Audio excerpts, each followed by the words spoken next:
Magsitayo na po ang lahat.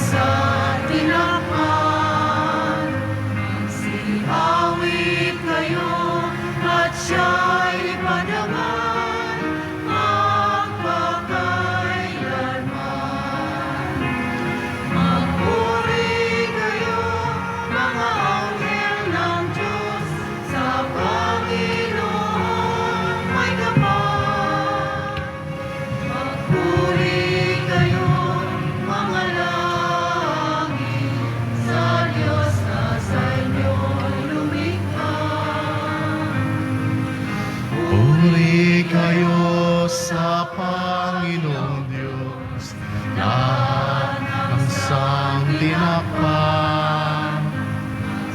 Awit kayo at siya'y madangal magpakailanman.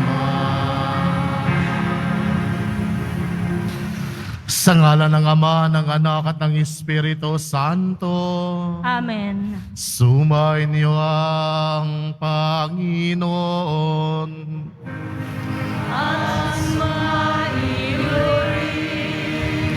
Sama natin sa banal na misang ito ang lahat ng nakikiisa sa atin sa Facebook Live at sa YouTube channel. Patuloy din nating pinagdarasal sa banal na misang ito ang kagalingan ng lahat ng may sakit, lalong-lalo na yaong nakikiisa sa atin sa banal na misang ito. At patuloy din nating ipinagdarasal sa banal na misang ito ang lahat ng ating mga kapatid na mga overseas Filipino workers. Mga minamahal ko mga kapatid sa Ebanghelyo, inaanyayahan tayo ni Jesus na maging asin at liwanag sa mundo. Tayo'y asin na nahahadlang sa pagkabunok ng lipunan.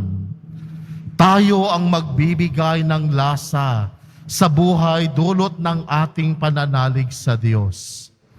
Sa diwa ng pananampalatayang ito, tayo rin naman ay liwanag na nagbibigay pag-asa sa panahon ng kapighatian at kawalan ng katarungan. Ngayon ay pambansang araw ng panalangin ng kamalayan laban sa human trafficking.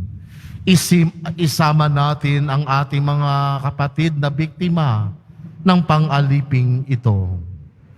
Upang tayo maging marapat gumanap sa banal na pagdiriwang, aminin natin at pagsisihan ang ating mga kasalanan. Inaamin ko sa makapangyarihang Diyos.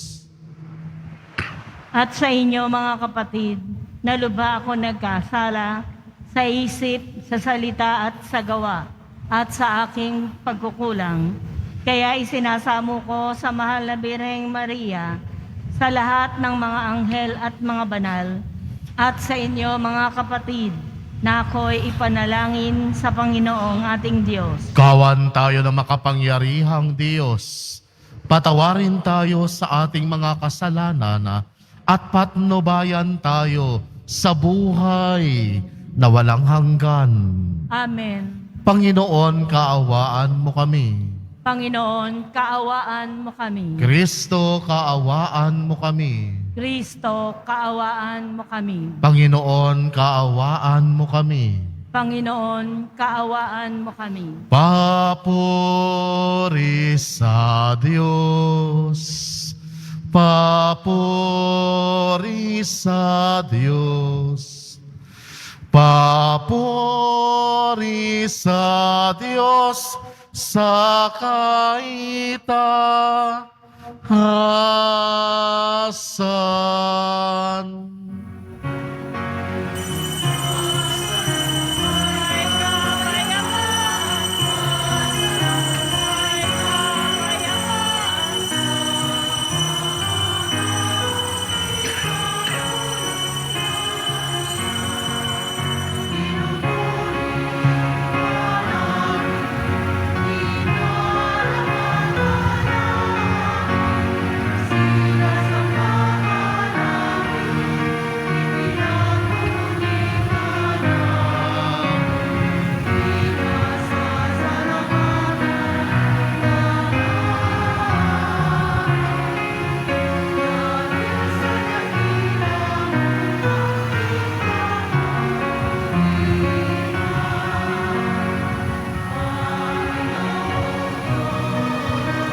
Manalangin tayo. Ama naming makapangyarihan, lagi mong lingapin at patnubayan kaming mga kabilang sa iyong angkan. Sa tanging pag-asa naming ikaw ang nagbibigay, kami tangkilikin mo at laging subaybayan. Sa pamamagitan ni Jesucristo, kasama ng Espiritu Santo, magpasawalang hanggan.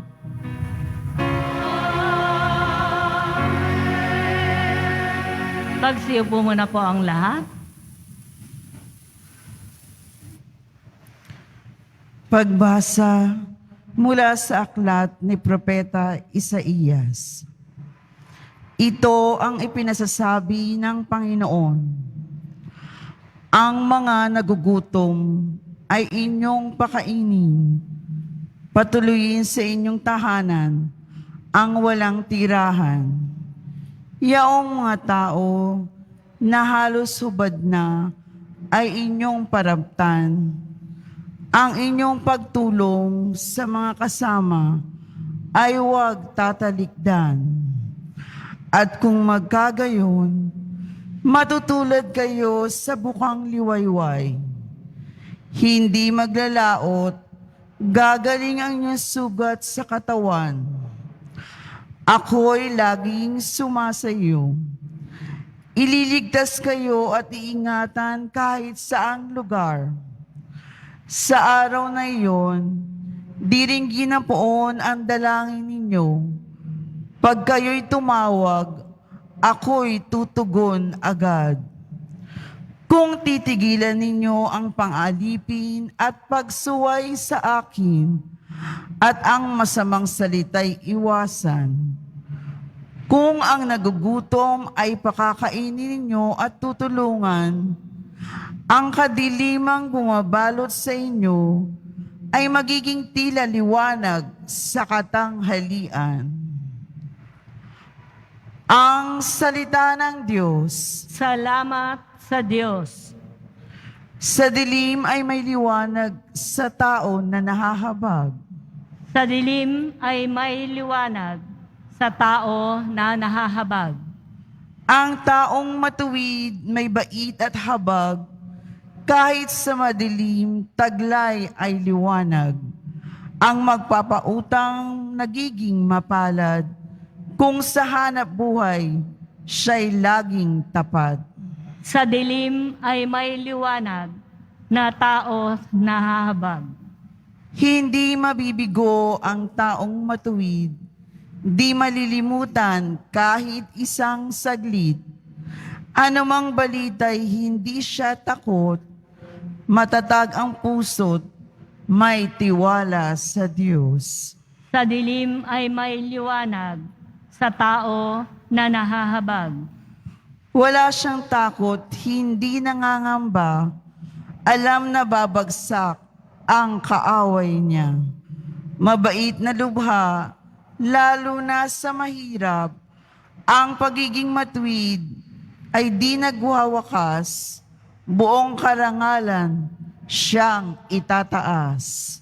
Sa dilim ay may liwanag sa tao na nahahabag.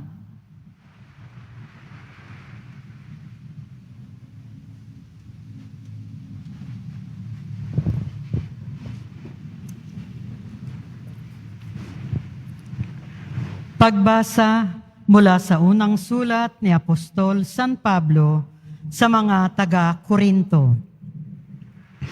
Mga kapatid, nang ako'y pumarian, ipinahayag ko sa inyo ang lihim na panukala ng Diyos. Ngunit hindi sa pamamagitan ng malalim na pananalita o matataas na karunungan. Ipinasya kong wala akong ipangangaral sa inyo, kundi si Jesucristo na ipinako sa krus. Kaya, mahina, takot at nanginginig akong humarap sa inyo. Sa pananalita at pangangaral ko'y hindi ko kayo inakit ng matatamis na pangungusap batay sa karunungan ng tao, kundi sa pamamagitan ng patotoo ng Espiritu at ng kapangyarihan ng Diyos. Kaya't hindi sa karunungan ng tao, kundi sa kapangyarihan ng Diyos, nababatay ang inyong pananalig kay Kristo. Ang salita ng Diyos. Salamat sa Diyos. Magsitayo na po ang lahat.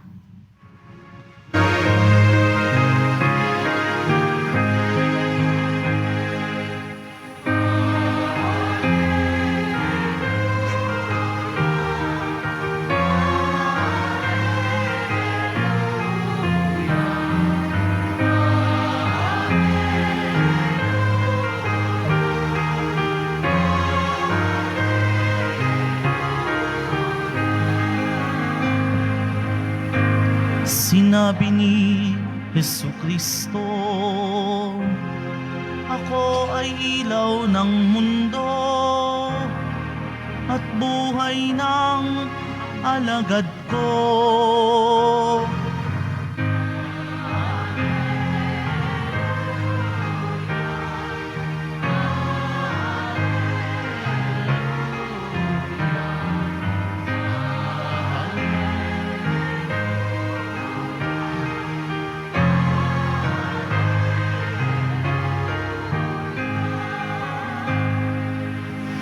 Sumainyo ang Panginoon.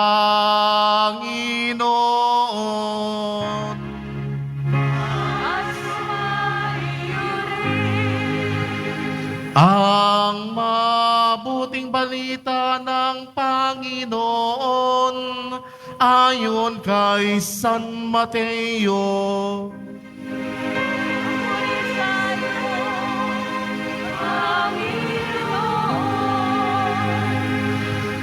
Noong panahong iyon, sinabi ni Jesus sa kaniyang mga alagad, kayo'y asin sa sanlibutan.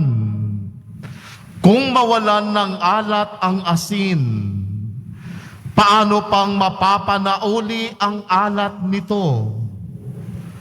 Wala na itong kabuluhan, kaya't itinatapon na lamang at niyayakap at niyayapakan ng mga tao. Kayo'y ilaw ng sanlibutan.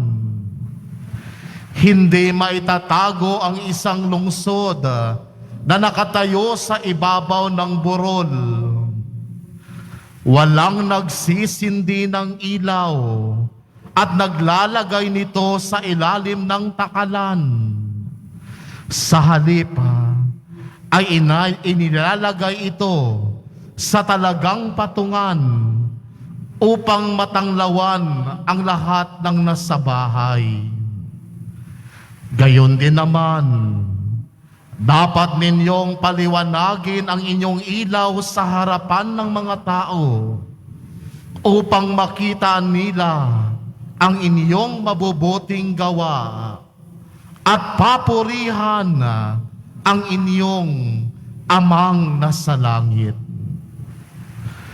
Ang mabuting balita ng Panginoon.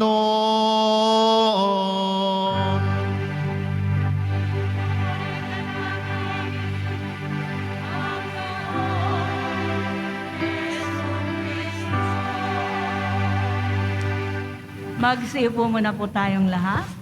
Isang mapagpalang araw po sa ating lahat. Inaanyayahan tayo ngayong linggo, lalo-lalo na sa ating ibinasang ebanghelyo, na tayo ay maging asin ng lupa at ilaw ng mundo.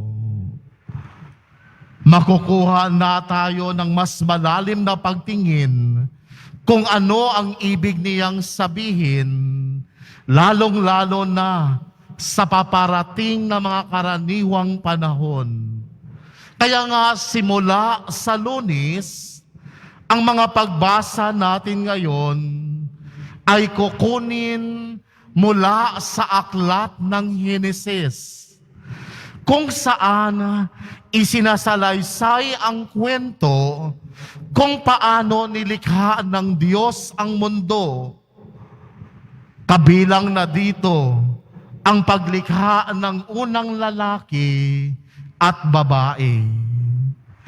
Makikita din natin sa mga pagbasang ito ang ating unang mga magulang na tinukso ng masama at nahulog sa kasalanan.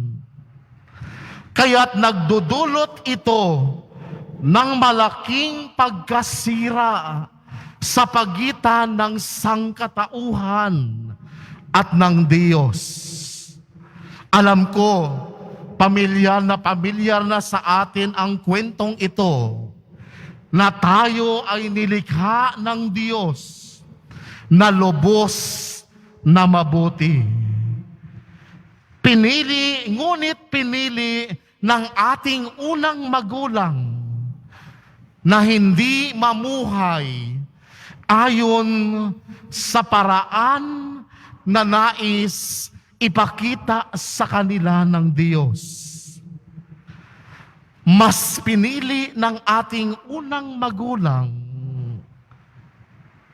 dahil sa kanilang pagmamatigas, sinuway nila ang inuutos, ang kalooban ng Diyos.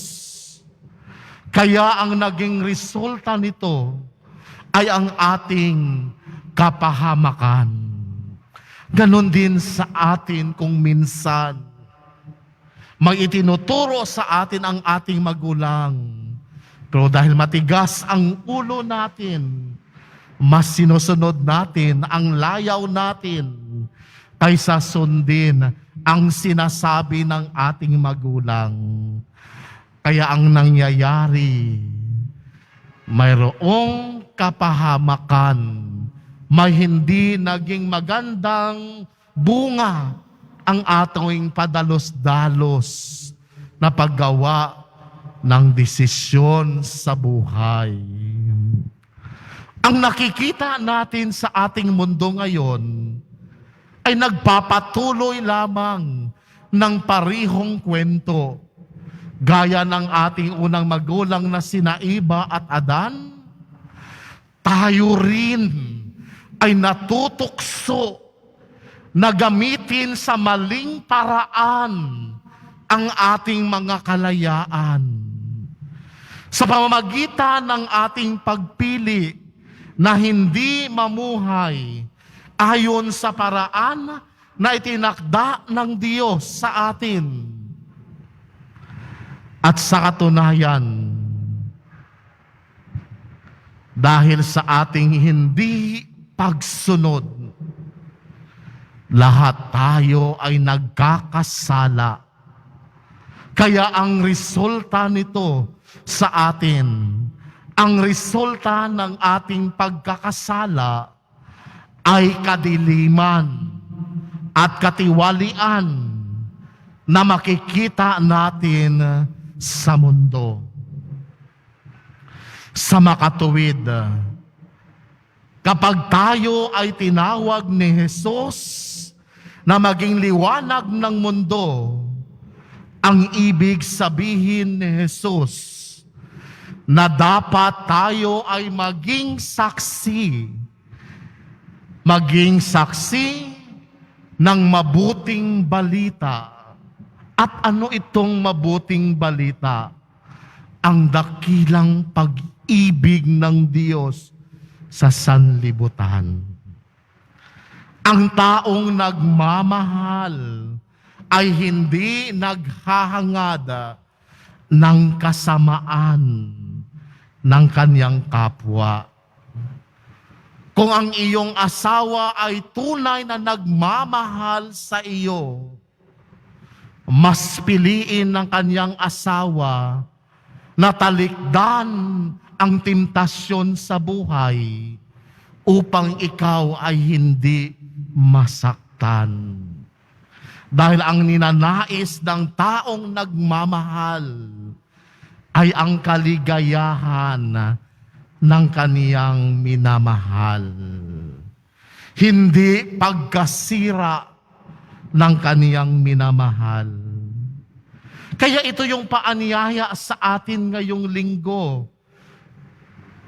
Ang paanyaya sa atin, lalo na ang panalangin para sa mga biktima ng human trafficking. Na protektahan natin ang dignidad ng mga taong mabababa, lalo-lalo na ang mga kabataan na ginagamit ng ibang tao para sa kanilang pansariling pangangailangan, na ginagamit ng ibang tao sa prostitusyon, ginagamit ng ibang tao sa kanilang pananalapi. Kaya ito yung paanyaya sa atin ngayon. Protektahan natin, tulungan natin itong na biktima ng human trafficking. Kaya nga ang paanyaya sa atin na pagsikapan natin na gumawa ng mabuti at tupdin ang kalooban ng Diyos. Maari nating piliin ang kalooban ng Diyos at piliin nating magpatotoo na ang Diyos ay Diyos, ang Diyos ay pag-ibig, at ang kaniyang salita ay katotohanan, at ang kaniyang daan ay tama at mabuti. At ito ang magdadala sa atin sa liwanag ng mundo. Katulad ng itinuro sa atin ni Papa Francesco ngayong linggo, sa kanyang espiritual na pagninilay ngayong linggo, sabi ng ating Santo Papa, lahat tayo ay tinawag ni Jesus para maging asin. Ibig sabihin, ay dapat nating labanan ang masasamang impluwensya ng mundo. Ano ba ang ginagawa ng asin? Naalala ko nung kami ay nasa probinsya pa, walang kuryente, walang refrigerator. Kaya ginagamit namin yung asin. Pag meron kaming karne, pagpatay ng baboy yung kapitbahay, bibili yung magulang namin ng karne dyan, ng baboy dyan, nilalagyan ng asin para hindi mabulok kaagad ang karne. Yan din ang ginagawa ng asin. Ang ginagawa ng asin, pinipigilan ang pagkasira ng pagkain laban sa mga mikrobyo na naging sanhi ng pagkasira ng pagkain. Ganon din tayo. Inaanyayahan tayo ng ating Panginoong Diyos na protektahan natin ang dignidad ng bawat isa laban sa masasamang tao na patuloy na sinisira ang dignidad, na patuloy na inaapakan ang kanilang karapatan dahil sa pansariling interes ng ibang tao at sa kanilang pagpapayaman sa sarili.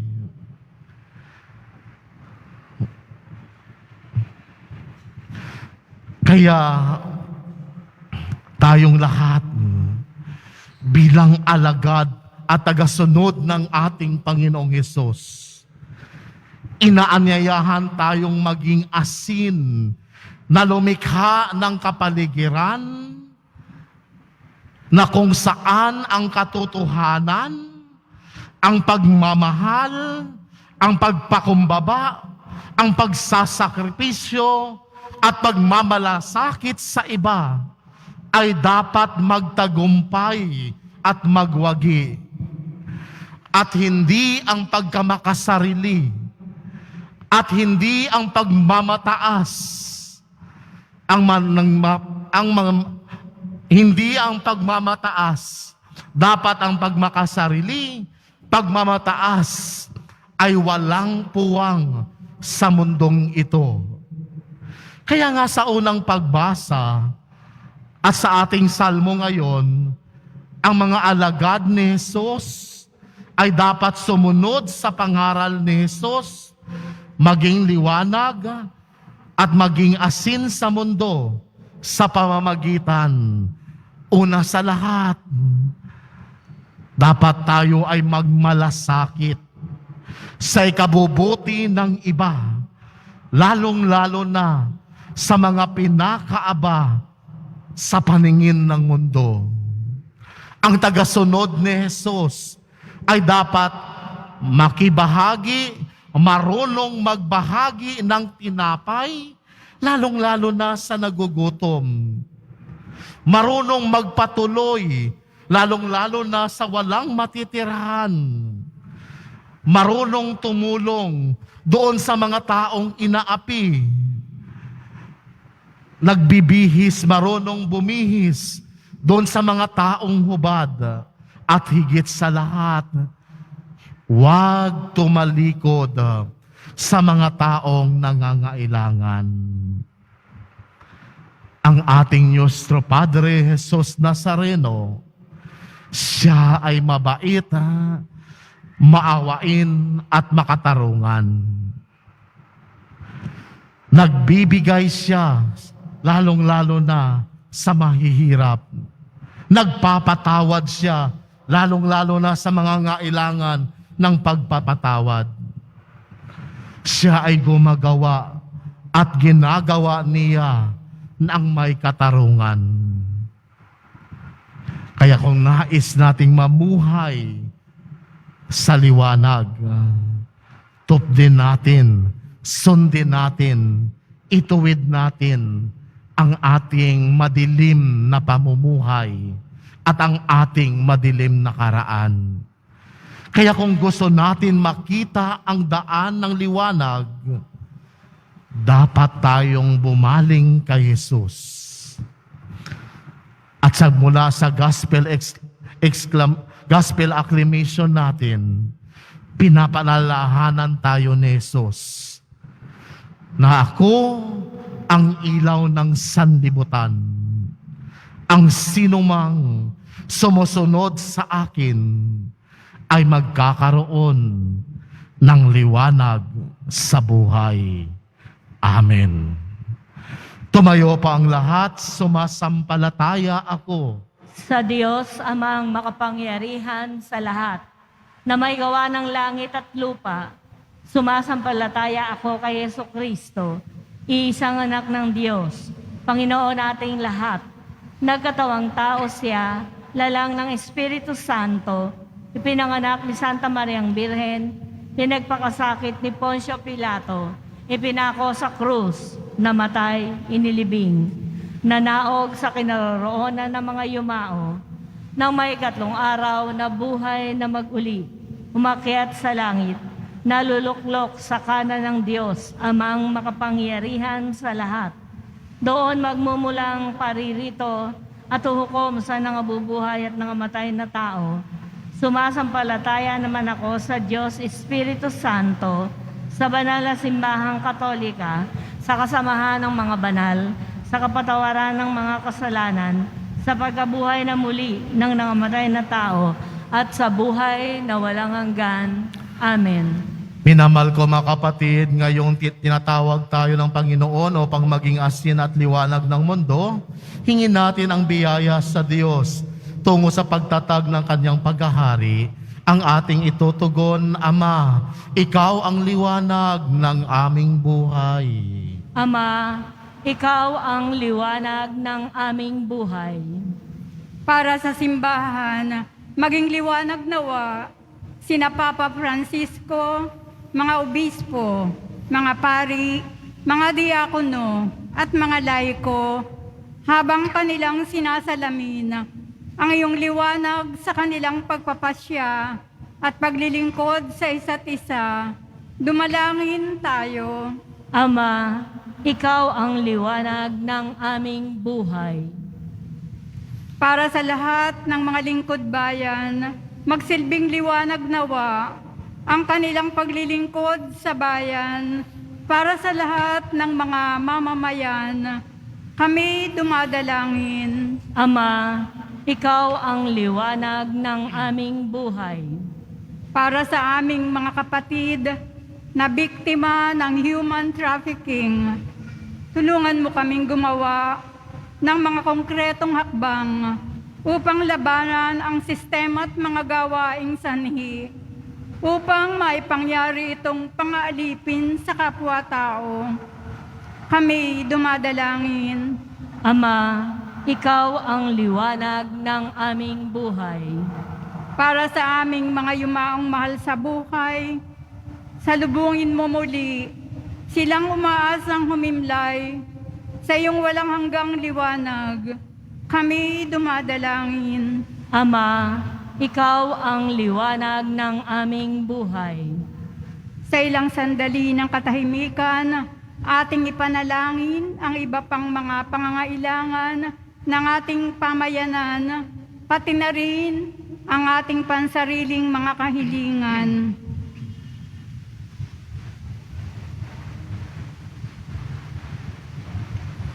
Kami dumadalangin. Ama, ikaw ang liwanag ng aming buhay. Gabayan mo kami sa iyong liwanag, O Ama, upang amin ding maakay patungo sa iyo ang lahat ng taong may mabubuting kalooban at ang buong sanilikha. Hinihiling namin ito sa pamagitan ni Kristong aming Panginoon. Amen. Magsiupo muna po ang lahat.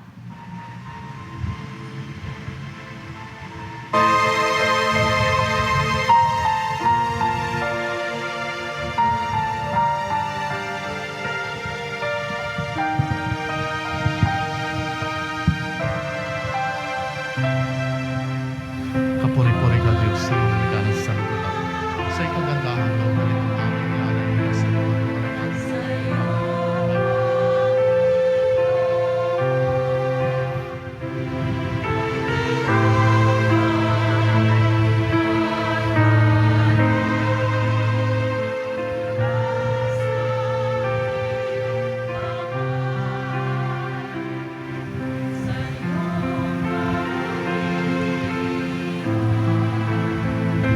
Kapuri-puri ka Diyos sa mga lumikha ng salibutan, sa ikagandahan ng karitong aming nialay, mula sa katas ng ubas at bunga ng aming pagawang alak ko ng magbibigay Espiritu.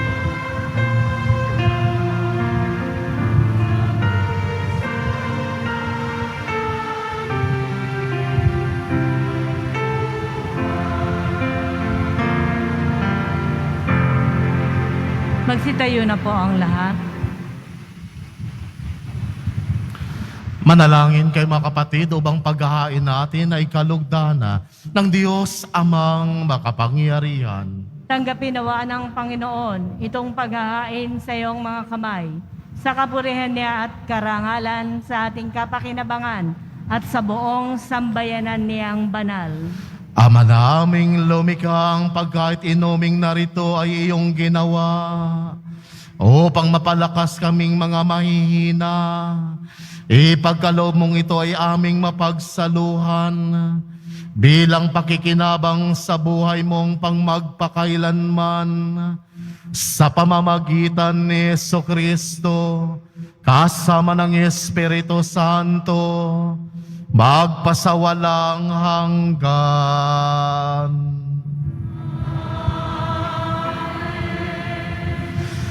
Sumainyo ang Panginoon.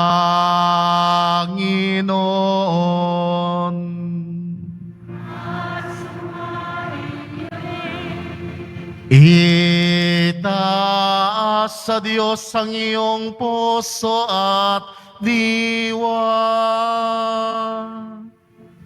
Taas na namin sa Panginoon.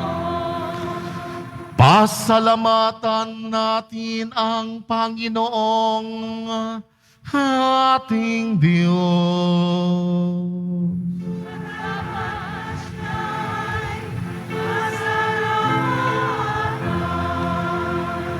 Ama naming makapangyarihan, tunay ngang marapat na ikaw ay aming pasalamatan sa pamamagitan ni Jesucristo na aming Panginoon. Lubhang nabagbag ang kaniyang loob sa pagkakamali ng tao sa San Sinokob. Kaya't minabuti niyang siya'y ipanganak ng berhing bukod mong pinagpala sa babaing lahat. Sa labi ng imbing kamatayan, kami ay inagaw ng namatay mong anak. Sa pagkabuhay niya, kami ay kaniyang binuhay. Upang kaugnayan namin sa iyo ay huwag magwakas. Kaya kaisa ng mga anghel na nagsisiawit ng papuri sa iyo, nang walang humpay sa kalangitan, kami nagbubuni sa iyong kadakilaan.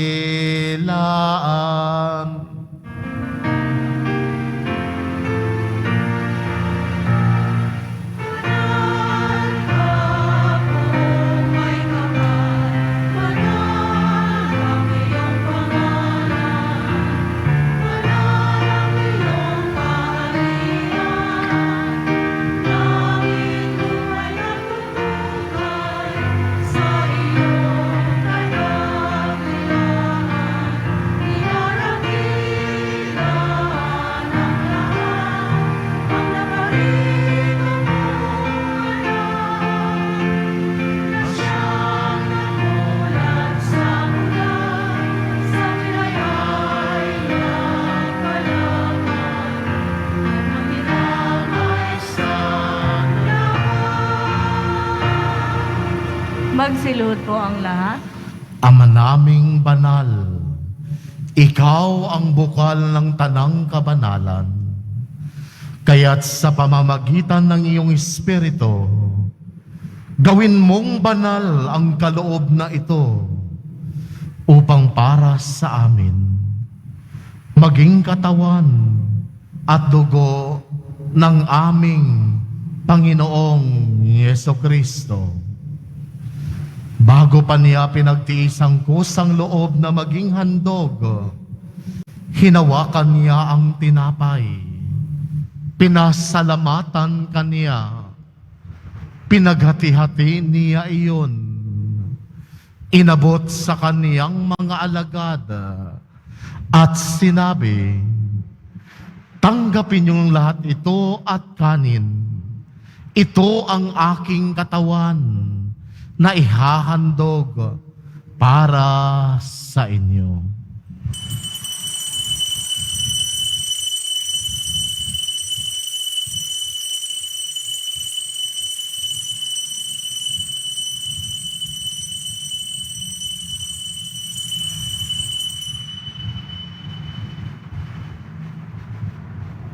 Gayon din naman nung matapos ang hapunan, hinawakan niya ang kalis. Muli kaniyang pinasalamatan. Inabot niya ang kalis sa kaniyang mga alagad at sinabi, tanggapin ulit ito at inumin. Ito ang kalis ng aking dugo, ng bago at walang hanggang tipan. Ang aking dugo na ibubuhos para sa inyo at para sa lahat sa ikapagpapatawad ng mga kasalanan. Gawin ninyo ito sa pag-alala sa akin.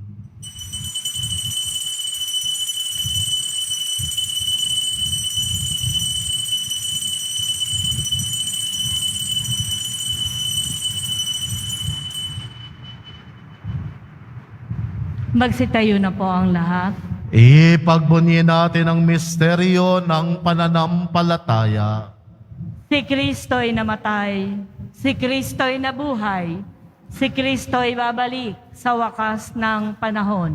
Ama, ginagawa namin ngayon ang pag-alala sa pagkamatay at muling pagkabuhay ng iyong anak. Kaya't inialay namin sa iyo ang tinapay na nagbibigay buhay at ang kalis na nagkakaloob ng kaligtasan. Kami nagpapasalamat dahil kami yung minarapat na tumayo sa harap mo para maglingkod sa iyo. Isinasamo namin kaming magsasalo-salo sa katawan at dugo ni Kristo ay mabuklod sa pagkakaisa sa pamamagitan ng Espiritu Santo. Ama, lingapin mo ang iyong simbahang laganap sa buong daigdig. Puspusin mo kami sa pag-ibig, kaisa ni Francesco na aming Papa at ni Jose Advincola na aming Arsobispo at ng Tanang Kaparian. Alalahanin mo rin mga kapatid naming nahimlay nang may pag-asang sila'y muling mabubuhay. Gayon din ang lahat ng mga pumanaw.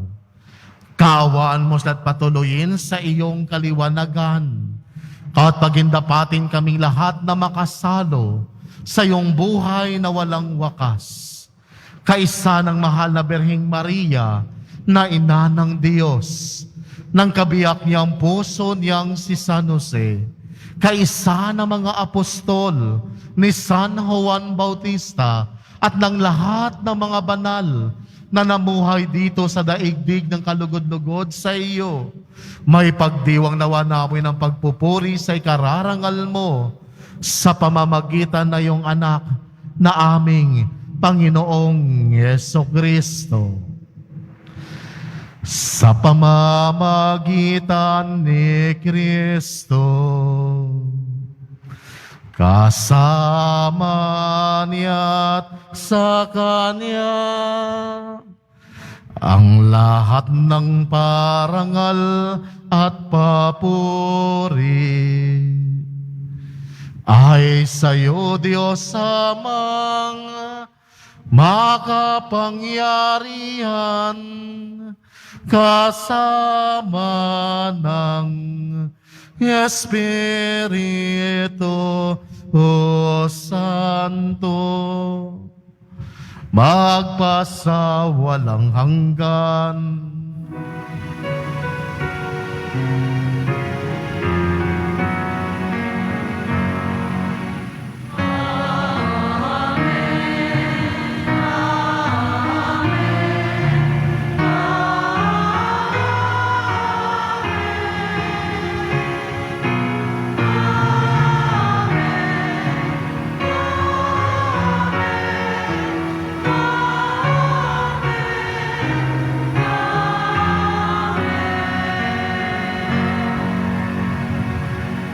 Sa tagubili na nakagagaling na utos at sa turo ni Jesus na Panginoon natin at Diyos, ipahayag natin ng lakas loob.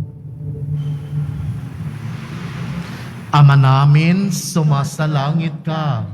Sambahin ang ngalan mo, mapasa amin ang kaharian mo, sundin ang loob mo dito sa lupa para nang sa langit.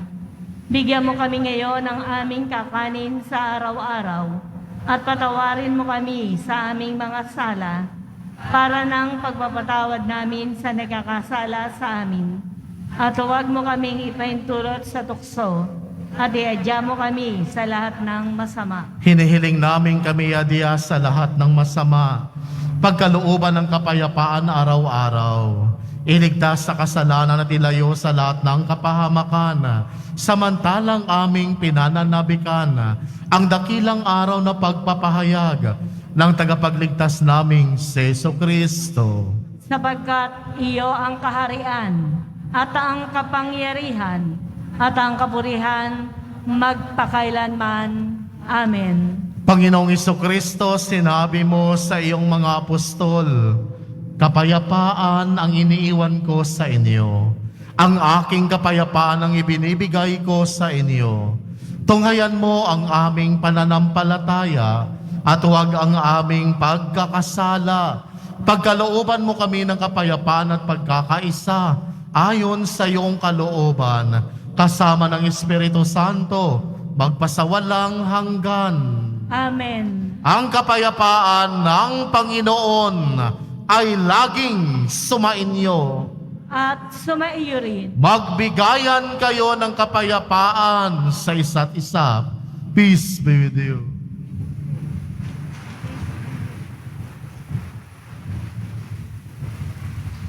Kordero ng Diyos na nag-aalis ng mga kasalanan ng sanlibutan, maawa ka sa amin. Kordero ng Diyos na nag-aalis ng mga kasalanan ng sanlibutan, maawa ka sa amin. Kordero ng Diyos na nag-aalis ng mga kasalanan ng sanlibutan, ipagkaloob mo sa amin ang kapayapaan. Magsiluhod po ang lahat. Ito ang kordero ng Diyos. Ito ang nag-aalis ng mga kasalanan ng sanlibutan. Mapalad ang mga inanyayahan sa kanyang piging. Panginoon, hindi ako karapat-dapat na magpatuloy sa iyo, ngunit sa isang salita mo lamang ay gagaling na ako.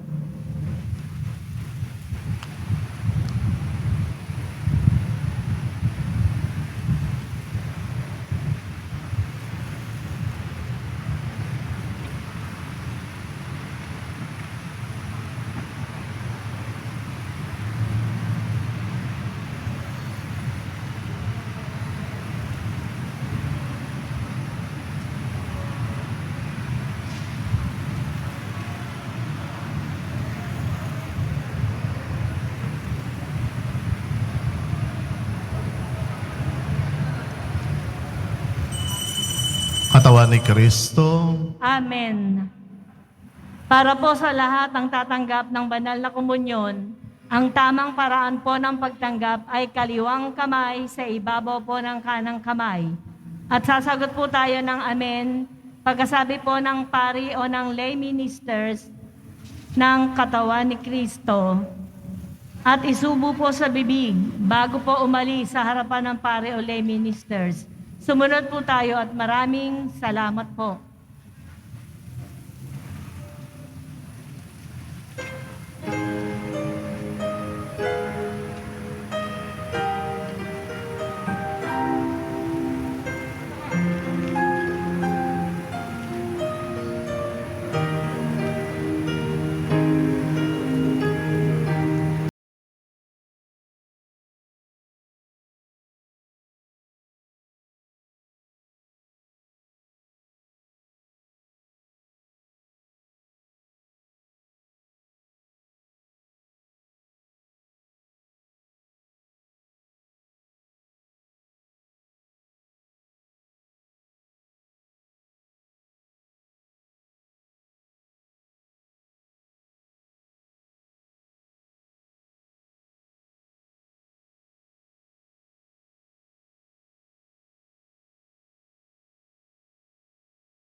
Announcement. Kasabay po ng pasasalamat ng Basilica Menor ng Itim na Nazareno sa inyong mga tulong at kabutihan, ay muli po naming panawagan ang inyong donasyon tulad po ng bigas, noodles, delata o canned goods, instant coffee, sabong panligo at panlaba, at bottled waters para po sa patuloy nating pagtulong sa mga kapatid nating higit na nangangailangan, lalo na po sa panahon ng kalamidad. Maraming salamat po sa inyong pagsuporta. Kung kayo po ay mayroong na itatabing mga lumang palaspas noong mga nakaraang taon, ay maaari nyo na pong dalhin dito sa ating simbahan. Ito po ay susunugin sa February 21, pagkatapos po ng 5 ng hapon na misa. Ang abo mula rito ang siyang gagamitin sa Ash Wednesday, February 22. Maraming salamat po. Mga paalala po sa mga nagsisimba. Pinaalalahanan po ang lahat na huwag maging kampante sa banta po ng COVID-19.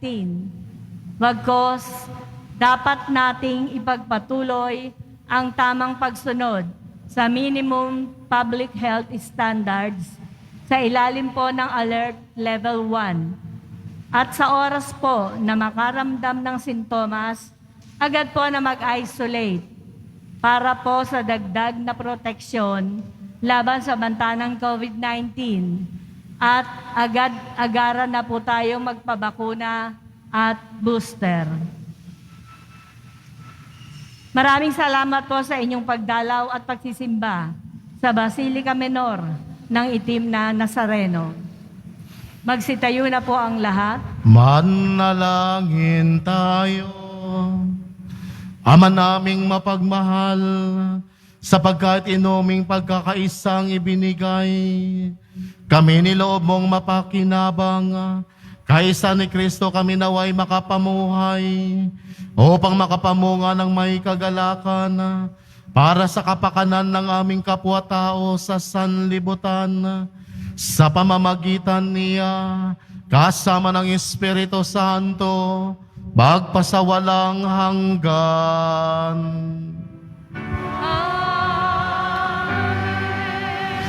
Sumainyo ang Panginoon.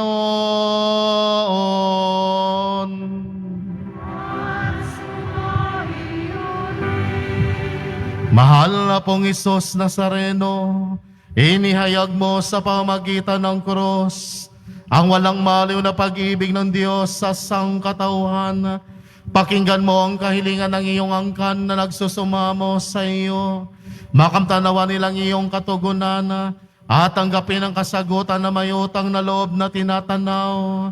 Basbasan din po ninyo ang madalang imahin at dasalan sa pamamagitan ng bendisyon na ito. Naway malala nilang pangako noon sa binyag na ikaw ang kanilang ibigin at paglingkuran bilang Panginoon magpasawalang hanggan.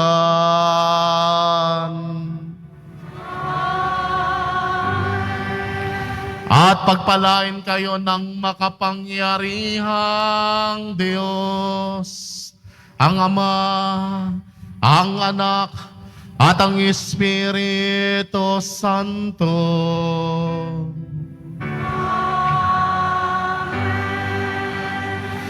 Humayo ngayong taglay ang kapayapaan ng Poong Isus Nazareno.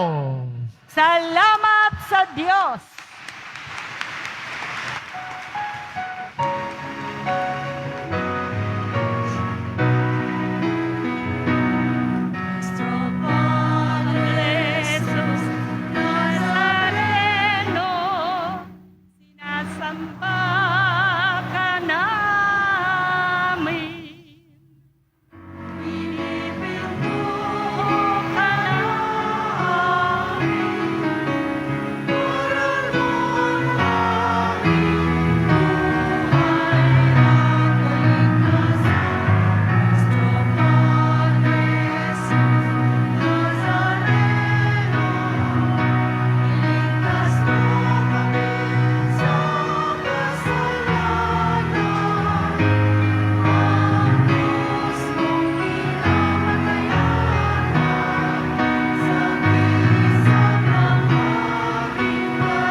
Ingat po tayong lahat, tuwina.